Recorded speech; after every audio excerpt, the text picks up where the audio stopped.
Hello, hello, hello, all you fine Catholic people out there. I'm the Reverend Dicklick. Well, that's what they call my cousin anyway. I'm Pastor John, Pastor Bob. Actually, I'm a priest. That's the fuck.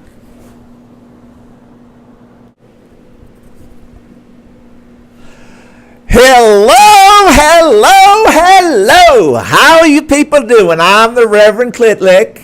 And we've been to you before on radio, on TV, and in person we have a congregation of 18,000 people. Now, how do you get 18,000 people in a congregation? Positive, positive, positive. That's our motto. We are a name it and claim it type of church, and that seems to help the audience come in. But why am I dressed like a Catholic priest? Why? A Catholic. I'm not Catholic. I'm a Presbyterian originally growing up, and then I went into the non-denominational faith because it seemed to be more free for making money and making people happy and making laugh and telling stories and anecdotes and going directly to the different people and saying, "You're healed."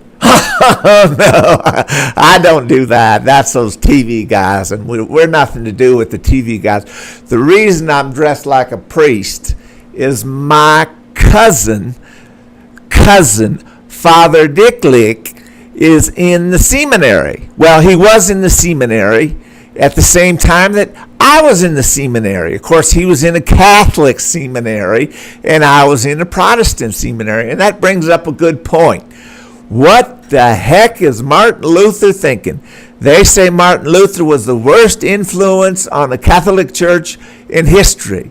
But many historians say that it's the top 10 event of change in all of a recorded history. Now, Martin Luther was a character. He was a beer belly, and he had triple chin, and He liked to read, and he posted what he read on the wall. He'd take his journal and he put it up on the doors, and people began to listen to him.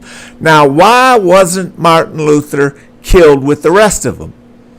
Well, the printing press. The printing press came out just about the same time, and Martin Luther had the ear of the people. Now, not many people could read or write, but those who could shared the message through the mass production of the printing press.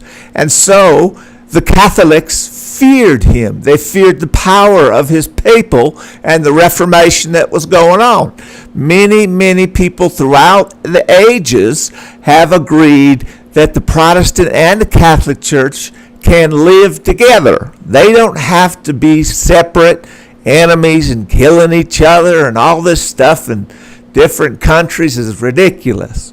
Absolutely. I sit down with Catholic people all the time, and they're just fine people. They're a little more quiet and shy about their faith. They don't necessarily believe in the apostolic events of the spirit gifts. Of course, we do here. We speak in tongues, and we do healings, and we do all the things that the Bible says in Corinthians 13 and in Romans 12. So I'll wrap it up today by simply saying that give a hug to a Catholic. They may freak out. They may pull out their concealed weapon and shoot your ass, but that's the risk we got to take in intersecting with the Catholic faith. Good evening, and bless y'all. Hello, hello, hello, all you beautiful people out in the audience. Thank you so much for coming this morning. And you may say, you look different, Reverend Clitlick. Well, I got a twin brother. That's a secret. He is a father, and we both went to seminary on the same day. So he is wearing Protestant clothes, and I am wearing a Catholic priest clothes. And see, that not only confuses the audience, but helps them to think of ecumenical spirit, that the two can get along with each other without warring and fighting and killing each other. Now, a quick word about today's message. I have a very prophetic painting here that was done 40 years ago. It's called the computerized social. Now today we have social media.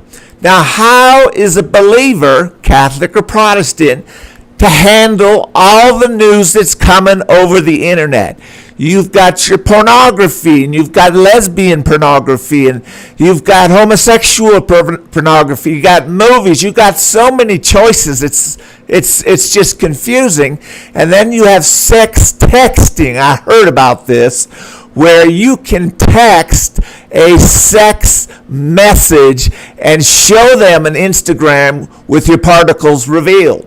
Now, particles stay in the pants. Sex texting stays with the heathen. We're not interested in using social media to promote deviant sexual lifestyle. Now, I'm not talking about gay folk. Gay folk are as happy as can be, and let them be gay. That's fine with me. I had an episode in Boy Scout camp when I was 13, but we won't talk about that. The main message is, what is the Christian way to do social media? Well, one thing, you have to be very, very careful of what you do. I first started doing social media about 16 years ago, and we did all the texting, but we didn't do it while we was driving a car. No.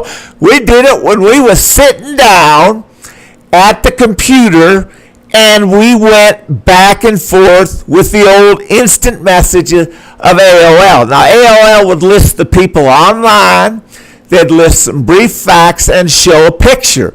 So you had the option of interrupting their current conversation so they could get on with you.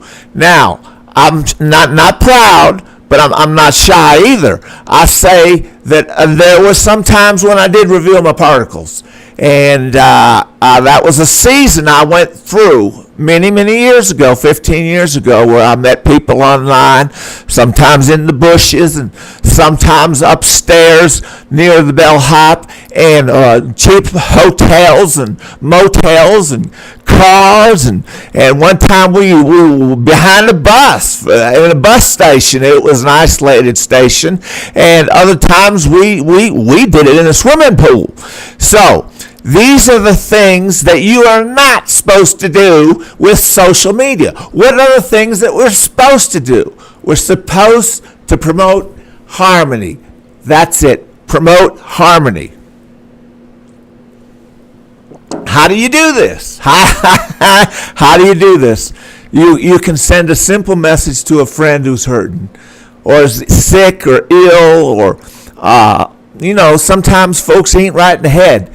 Drug addicts, pedophiles, and we have many types of people that need social media for a positive effect. And the one way you can do it is establishing a relationship online. Then you move to the coffee shop, and I speak by experience. And then you move to the alcohol store. What do they call an alcohol liquor store? You move to the liquor store and get a large quantity of liquor, and you take that person home, you put the stereo, and you see what happens. Now, it's always not going to be a bazing. Sometimes it's going to be. So we think that if you're careful and always use a condom, that's what I recommend. Prevent abortions, prevent the spread of disease. And I can't see how my twin brother Klitlick could not advocate the use of a condom. There's faith, there's hope and love. You may have faith to not have sex. You may have hope to not have sex. But if you are having sex, be damn sure you don't promote an abortion or an STD. It's insane. That's what love says. And it applies to many things. We have nuclear missiles. Now, why would you have a nuclear missile? That in itself is an evil thing. For prevention, for safety, and to prevent. And that's exactly what a condom does. Now, once the condom is used, it should be very carefully pulled out with your hand around the base of the scrotum. And this will prevent any leakage, and leakage leads to what? Abortions and sexually transmitted diseases. Now, the person who wrote the painting it's on this side, said that's what social media will lead to. And it's an amazing painting in the fact that it is indeed 40 years old. So in closing, we'll say, keep your particles in your pants unless indeed you need a fix.